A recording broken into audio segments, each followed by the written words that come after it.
Nice. I thank you guys for coming today to my talk, how to fix the old and busted, the science behind loaders. When I mean loaders, I mean payloads, kind of a terminology, because binaries, DLLs, everything that's executable, macros, they're all sort of loaders that load shellcode. So who am I? I've been working in security for about 10 years. I run Optiv's red and purple team under the adversary simulation services. Done several publications, done a few tools, small things like that. I kind of just want to kind of talk about the loadout, if you will, how we're going to go through this. We're going to kind of really focus in on 4 areas. Kind of understand what a loader is and what it isn't. That's usually one of the most key things when you're understanding your OPSec.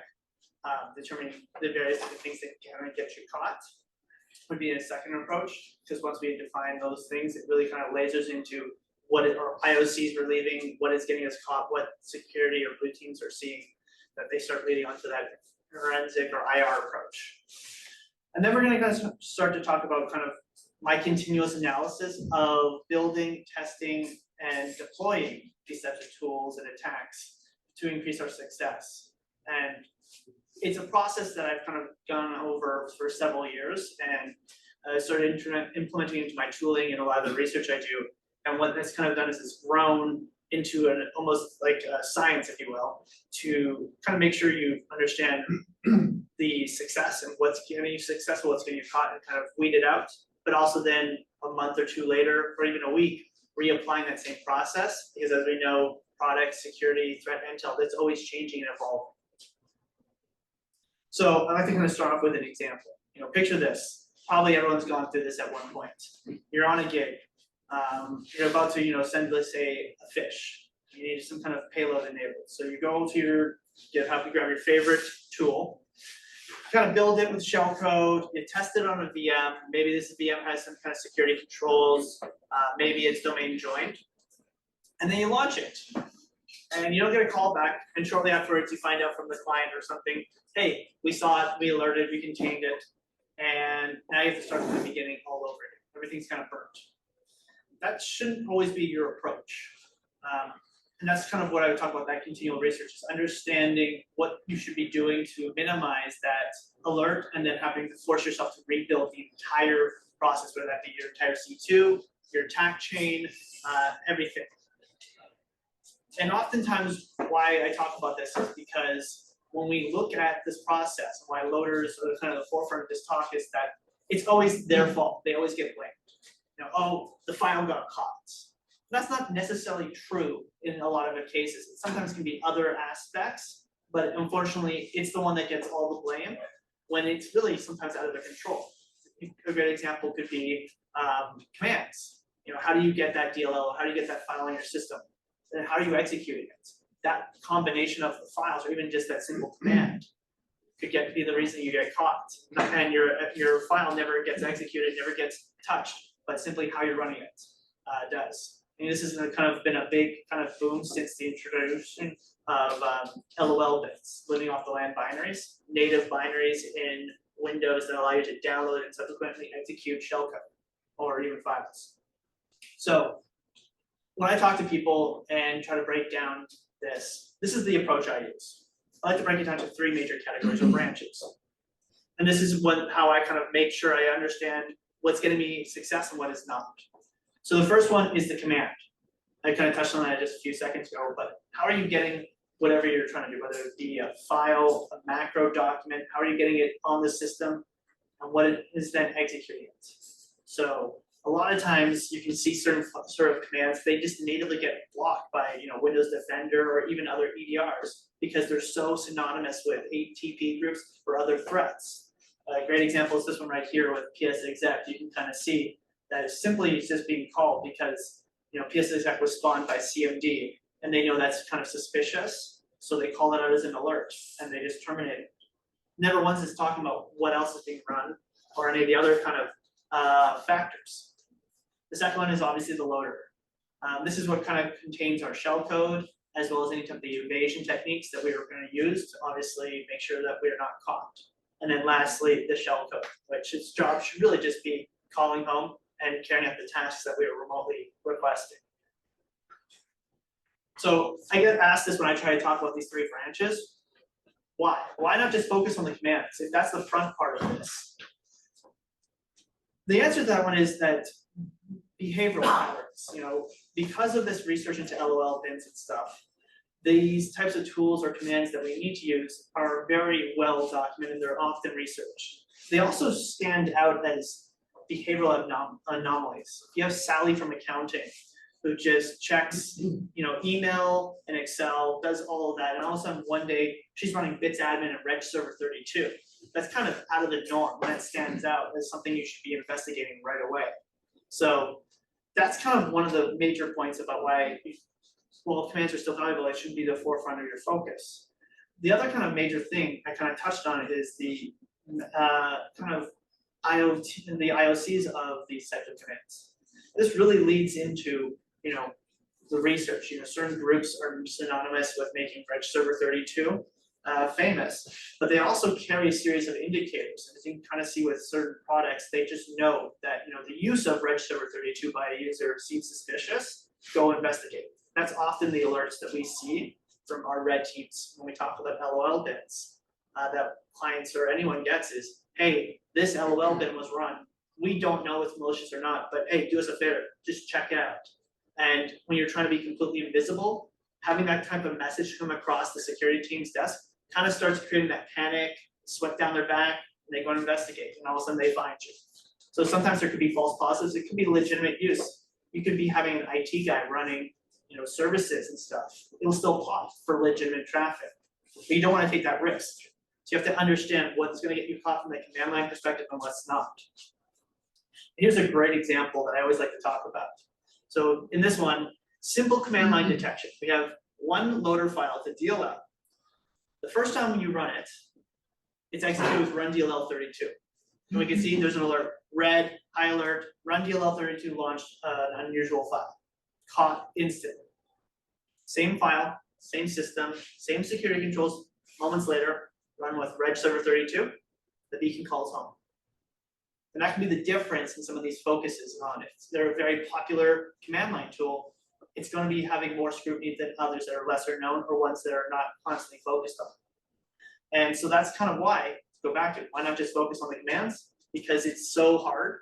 And one small thing, if that's the first point of failure, that you haven't done any of the evasion tactics, they know there's false positives, why take the risk? The next sort of thing that I've talked about, go for it, is the shellcode. So I'm going to skip over the loaders for a second. Well, my philosophy with the shellcode has always been that it should be your last line of defense. There is great redundancy in focusing a lot of research and evasion tactics in your shellcode.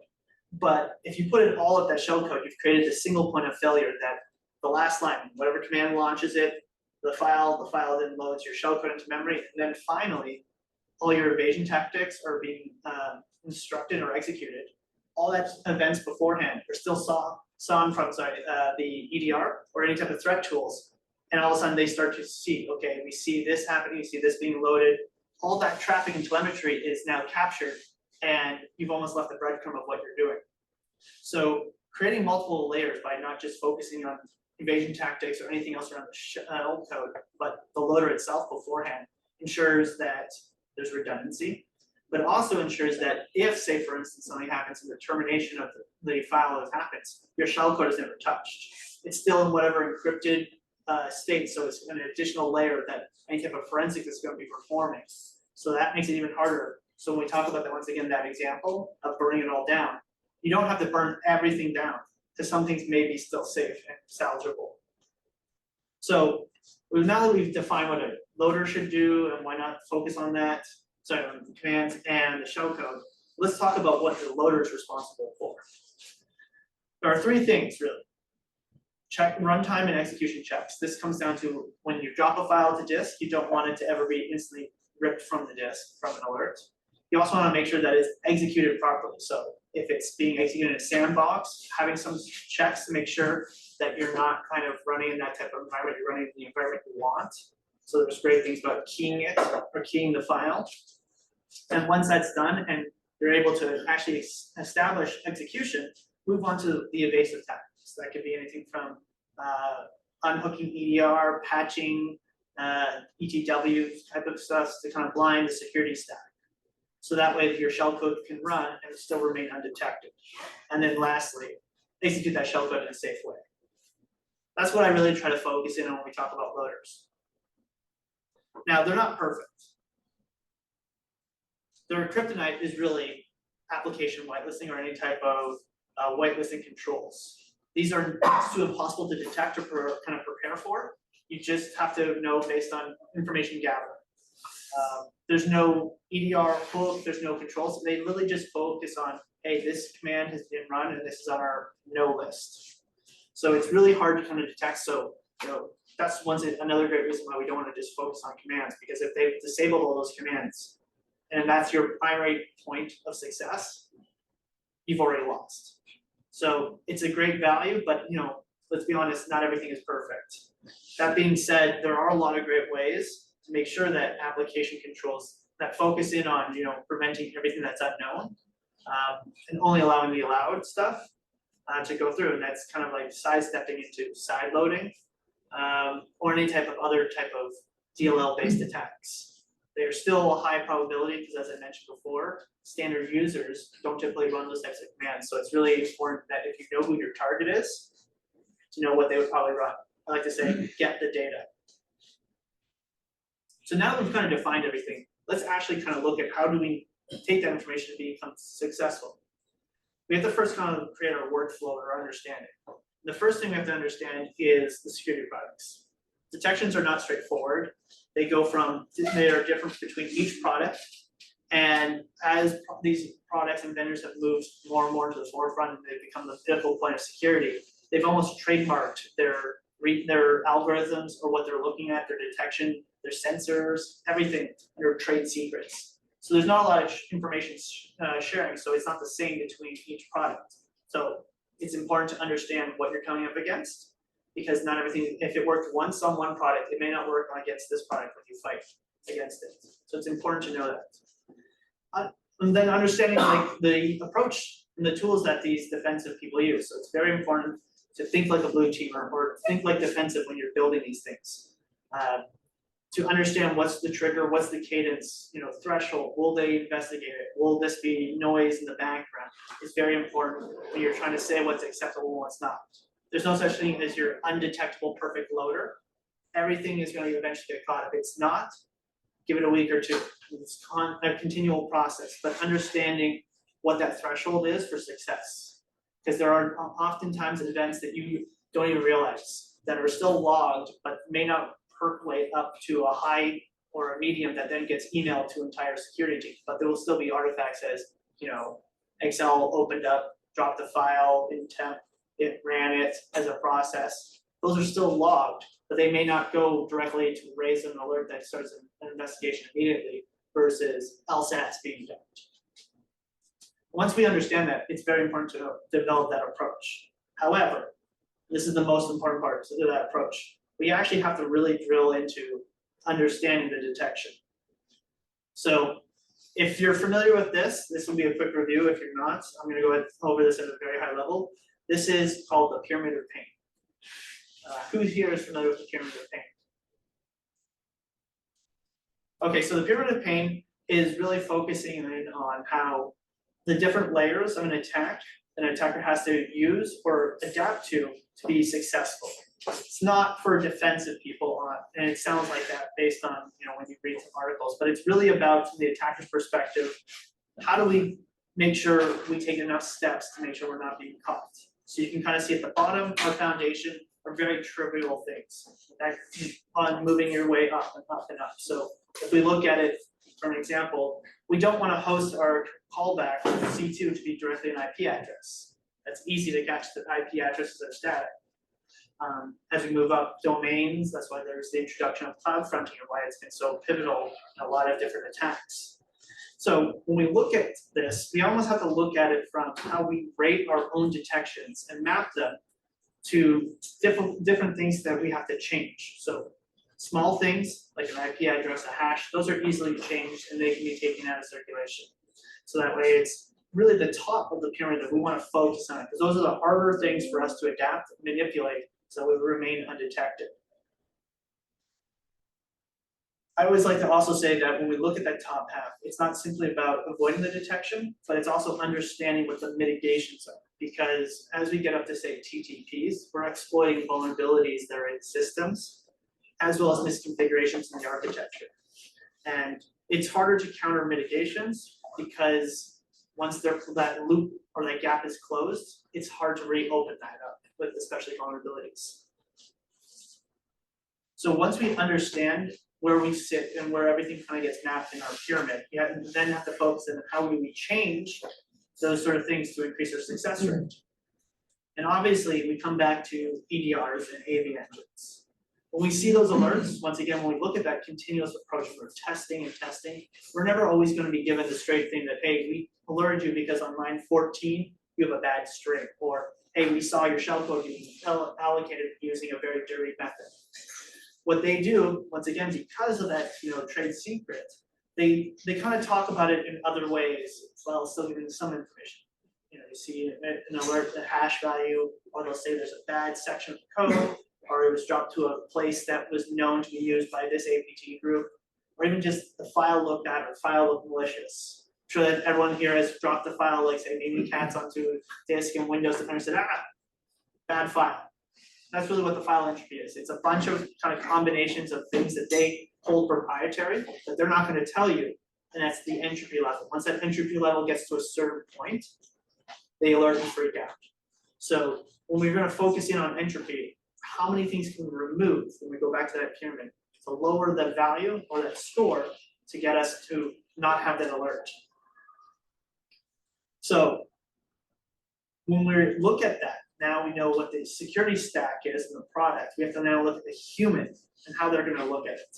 Because they know about whatever they're being fed by a product, they will have their own triage system. So if we have a SOC in the case, they're going to look at the alert. They're not going to care how it was generated or the weighting score. They're going to say, hey, we see an alert, we have to investigate. But we can also sometimes understand and use that to our advantage. But the simple point is we have to ask why. Why did this alert? Why didn't this? But once again, we don't have a straight answer because everything is black box and proprietary. We almost have to do this through a trial and error. This often requires multiple iterations. If you ever talked to me or worked on a project or heard any of the research before I've done, a lot of it is an interval process of running through maybe 30 or 40 different variants of a file before I find something that I'm really happy with and launch with it. And that's a lot of the times the problem because you never know what the products are getting caught. That's kind of like the generic thing if you ever see malware.gen. It's just a bunch of proprietary heuristics or entropy levels that often get us caught. It's not specifically a certain technique like, oh, they saw you read NTDLL from disk, and so we know that you're doing EDR Unhooking. It's very much like this file meets machine learning, AI advanced sort of thing like that. We can kind of talk more about this, so I want to kind of put this situation out here. And the ultimate result was actually doing some stripping and manipulation of strings in the file. But let's say we have no knowledge of what they're alerting on, but we know it's a string or some kind of values inside our file. We can manipulate that, but we have to be mindful of one simple thing. We can't add more values than what we are manipulating. So we can't go beyond the string's length or decrease it because that will misalign the file and it will crash out. So here's an actual example. File gets dropped to disk and executed. We see this pop up. Virus or potentially unwanted software. Not very helpful at all. But we know before anything else, before any of the runtime happened, it wasn't our techniques of unhooking the EDR, no module stomping, no nothing that was those advanced research techniques that we see often on Twitter. But it's something with the file itself.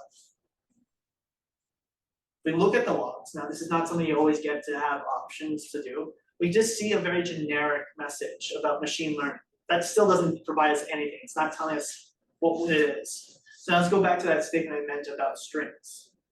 So if we look at the file, we can see in the top half, there's this very, very, very key identifier, go build ID. Go has become very common and synonymous with a lot of malware out there. Several researchers have released frameworks that are really popular, focusing in on Golang based malware. So a lot of products have then subsequently adapted to focus more on it. And it's actually kind of funny, if you actually ever try to install or compile Go on Windows with Defender on, regardless of what it is, even if it's hello world, it will still flag the completed binary as malicious. So if we look at why, there's a lot of strings in here that they just, oh, quickly, this is something that they're using Go. Well, we'll just take this string and make this part of this alert. So we can see that right here. So what if we just strip out Go build ID and just put a bunch of A's? Recompile it, drop it to the same computer, and all of a sudden we have callbacks happening. Now, granted, this is the second layer. There's some sandbox checks. If anyone knows, this is a certain EDR's product for sandboxing. And we know this is for a couple different ways. Obviously, the host name is different from the box we're dropping, but the file's, so the process's name is actually the hash value of the file. And so we can test this multiple times to make sure that this wasn't a fluke or a one-off. But you can clearly see right here, we have two examples, both of them called back, and it's their sandbox. Now, if we think back to what we actually changed, we didn't change anything with our TTPs. We didn't rebuild with a whole new C2 framework. All we did was modify strings inert file, and it worked. That's as simple as we can do to remove some of the entropy to increase our rate of success. It also hurts, it really does show what machine learning is. I mean, and that's okay to say it's not perfect, but from our perspective, if we understand this, we can then understand what we need to do to be successful. Because we think oftentimes about being caught by the techniques or the shellcode, but there's 1,000 other things that they're doing that we never really talk about in this industry, which is on-disk scanning. That's still a thing. It just happens every time a new file is dropped. Looking for those strings, which we just kind of demonstrated. I like to call all this stuff kind of pre-runtime checks. But they have a lot of value in catching stuff before it ever is executed. So it's honestly just string manipulation, and it's great. It's great for stripping out things like keywords. So if you have your domain name, or anything else like that, or file metadata. Now, I always like to pause and say, it's great, but going too far into the spectrum causes some other issues, such as using a packer or anything else. That can create simple repetitive strings that, you can see in this case, caused another detection. So in this case, this is a well-known Golang-based obfuscation tool. And for every function, what it would do is actually take the function name and rename it to a series of characters, and then the function number. So if it was sequential, but in between, they would actually add the word glob dot dot. So that would appear about 17,000 times in a single file. So if you see something like that repeated, that's something you could write a YAR rule for. And that actually did happen with this individual Golang obfuscation tool that caused a lot of problems with it. But that's what we kind of call in the pyramid of pain a host artifact. And that host artifact is kind of the middle tier of the pyramid. But this is still a great example of simple things we can do in our build process that doesn't take a lot of effort, but yields a lot of results. So we're going to continue with that kind of flow and move through a couple of things, I like to say moving up the pyramid, to focus on what we can do to increase our success rate while reducing our footprint. The first thing is what I call ETW Double Patching. So I'm sure everyone here, who's here familiar with ETW patching? Who's here familiar with ETW? So ETW, for very high level, for anyone who's just maybe not remembering, is about Windows event tracing. And that basically is a bunch of logs and events that it tracks and correlates. It's almost like an XDR built into Windows. That if you're listening and capturing these events, we can correlate it into like some kind of Splunk, SIM, you name it. It's a great way to provide additional telemetry outside of an EDR to understand, what's going on in the system. You can also track down, net calls to find out, hey, there was a call, an outbound call on HTTPS to this domain. We've seen it once, then we saw it again here, and they can track it. It natively comes with Windows, so all you have to do is turn it on. You're not patching or introducing new code. You're basically utilizing features that are native to Windows. And that's why a lot of products are starting to adapt to it, because they're not having to add new code, they're just listening and turning on the values to run it. So when you patch this, you prevent the telemetry from ever being generated, which is great. But what often happens here is that you have this problem of when are you gonna patch it in your evasion process? Are you gonna do it before you unhook the EDR or do other stuff, or after? But because the problem here is that if you do it before, it's great, you'll see it all, but if, say, for instance, you unhook and reload NTDLL as your next instruction, you reset your patch. Because it all lives in NTDLL, all of a sudden you've kind of erased your hard work, which is great for what you're trying to do, but the next steps, everyone can see it again. So it's like you temporarily blinded it. You do it afterwards, all your techniques for unhooking and making it blind are seen. So you'll see all those sort of things, and now you have that sort of chicken and egg sort of situation. I like to counter that by actually introducing a technique of just patching twice. Once at the start, and once right after everything else, to ensure that it's all patched and you can't see it. That's a great way to kind of avoid it and ensure there's a bit of redundancy. The second one, probably not often talked about, which is avoid AMSI. I can't tell you how many times I try to never avoid using or manipulating AMSI. There's a reason for that. If you see AMSI being loaded into a process as an EDR that doesn't use AMSI, that's gonna be kind of suspicious. Like, well, what's calling or loading this security product? And so by AMSI being introduced into the environment, or even being loaded to then be patched, it stands out as a false negative and something that programs, EDRs, even SOC analysts will start investigating. So it's sometimes by adding these sort of things and making sure you have all these additional things like AMSI patch can do you more harm. There are some cases where AMSI is loaded, but you have to know, once again, the information to make sure that it's valuable. This is a great example of someone who sent me a message asking me why Scarecrow was loading PowerShell when it wasn't. It was just simply the fact is that there is a flag to disable AMSI, but it needs to load AMSI first. And so this EDR thought it was PowerShell, so all of a sudden it called it out as a PowerShell-based attack when it was a Golang binary just being executed. And that kind of shows you it didn't know what it was going on, but it had enough heuristics and entropy to make a decision on the alert. Now the alert was right because of the file, but completely way off base with any of the information. The next point is EDR Unhooking. I've already kind of touched on this, and this is very popular in the industry, but essentially removing the hooks for ways that an EDR can track and see what's going on in the process. When you have a security product that is installed on a computer, any process that is spawned, it will hook. It will hook into so that way it can see what actions are being taken inside the process. The downside with this type of technique is that when an EDR hooks it, they hook it a lot of times in the user land space, and everything in the user land space has the same permissions. That means our malicious code has the same rights. So if we know where they're gonna hook, we can remove them because we have the same rights. And all of a sudden we've restored it back to normal. There's several different ways that are very common and popular in this industry to do that. One is reading them from disk, like reading NTDLL from disk because it's clean.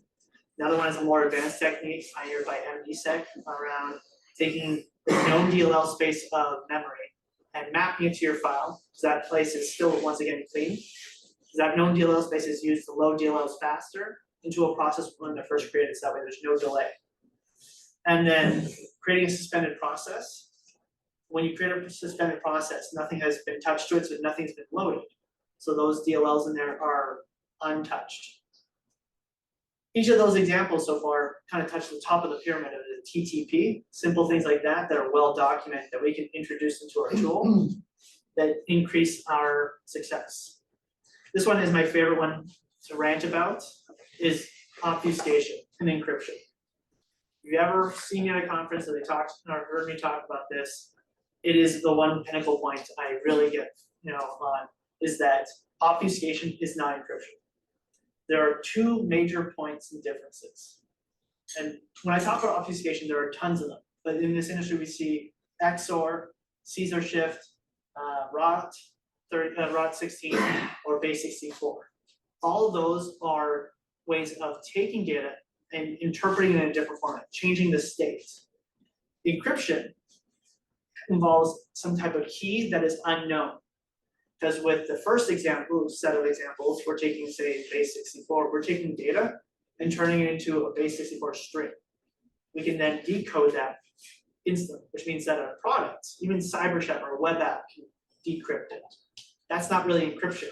Encryption should be something along the lines where there's a key, an algorithm that transforms the data into something unread unless you have the proper values to properly decode and restore it into a certain state. I see a lot of times people don't use any type of encryption in their tools because of you're just using XOR or something easier like that.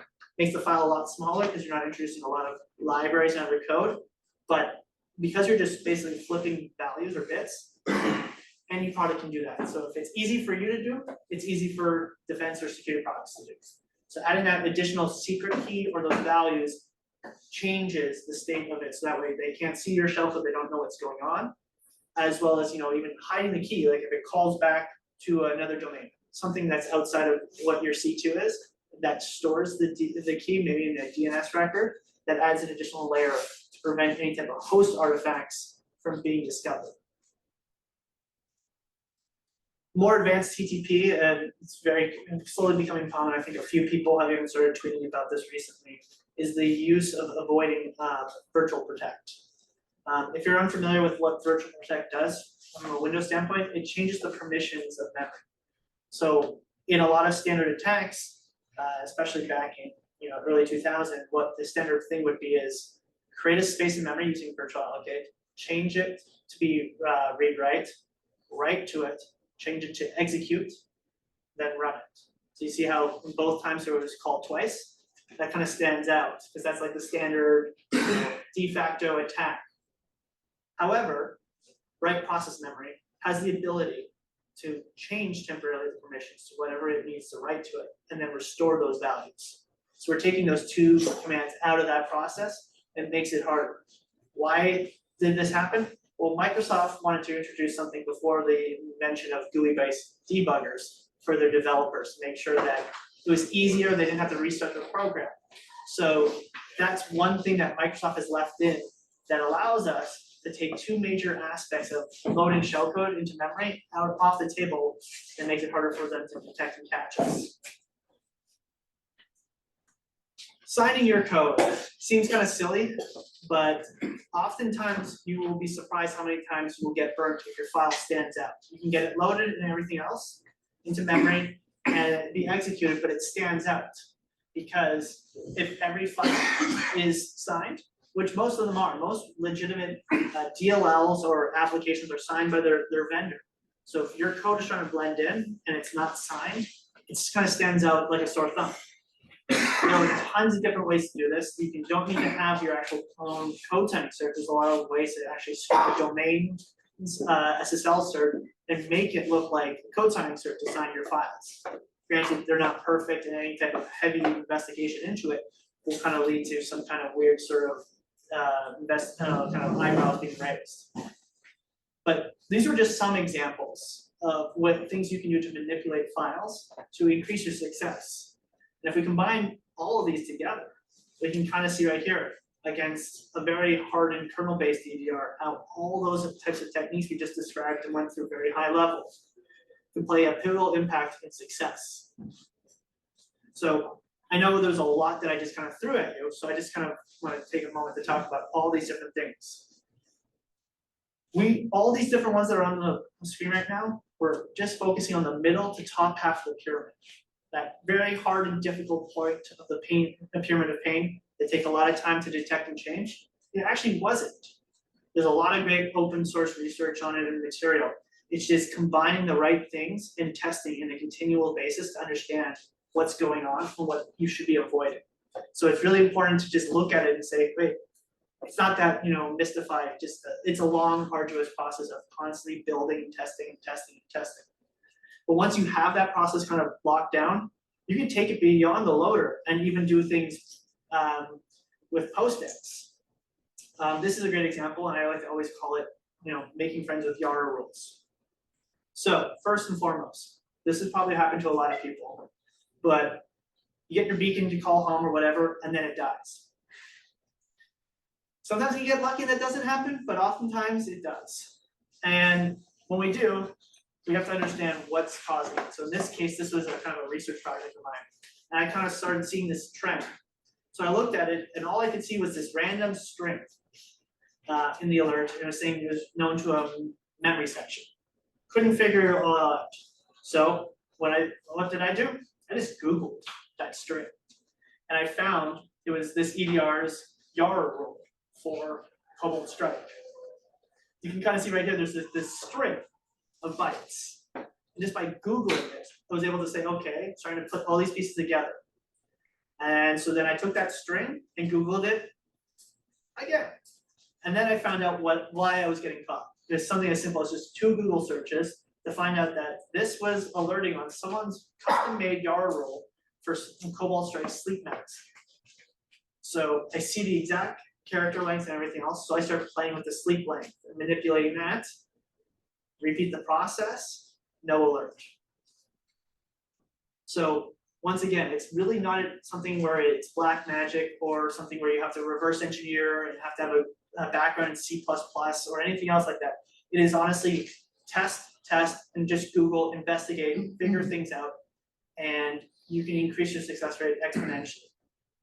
And I'm sure everyone right now is asking, well, how can I apply these techniques? You know, you just talked at a very high level about a lot of things, but how do I do this? It's a lot of time, but the best thing I can ever recommend to someone is to build a research box. This is how I started doing this. I never had a programming background. I just did all this kind of self-taught. So first and foremost, always have a dedicated machine. You know, you have compilers like Visual Studio, Visual Code, whatever your preference is, some sort of debugger, and then the tools. So whatever your debugger is, it might have some great built-in features, but there are a lot of other great free resources that can help you understand what your file looks like and even how it executes. So CFF Explorer is a great one. It actually can break down your file structure, show you all the bytes, the raw hex. In that example of that Go string, that was just something you can really search through in CFF Explorer. To more granular things, but how it's actually running. Where is it that alert being caught and everything else? What is it seeing, what is not with API Monitor? Once again, these are all free. PE Studios is a very famous malware-based tool that analysts use and practice with to understand strings, breaking down files, trying to understand when they know that something is malicious. Say, for instance, a ransomware file to kind of review and pull out those strings. So it's very important, you know, as we start going down that path, that when we build this research box, we have all the tools we need, but also all the ones that, you know, malware analysts or people that are doing SecOps are using, so that way we can understand what they're seeing and what we don't want them to see. So I know I've kind of talked a lot, so I'll just kind of wrap it up with some takeaways. It's very important to understand where exactly in your kill chain or your attack chain you're getting caught. It's not just easy to quickly blame the file when it could be the loader's fault or the shellcodes. Make sure that you understand where your problem is, because once you do, you can then hone in on how to fix that problem. Evasion is not all about just changing up your TTPs or moving to the latest C2 or the latest, you know, attack technique for shellcode. Understanding what is actually happening or what is being seen by the EDR or what type of security product is very important, because it can yield to something as simple as manipulation of a few strings, and all of a sudden you have success. Never doubt looking in this continual process. Test, wait a while, test again. That iterative process is so key to understanding your tools, your techniques. It just also helps you grow your mindset and your approach.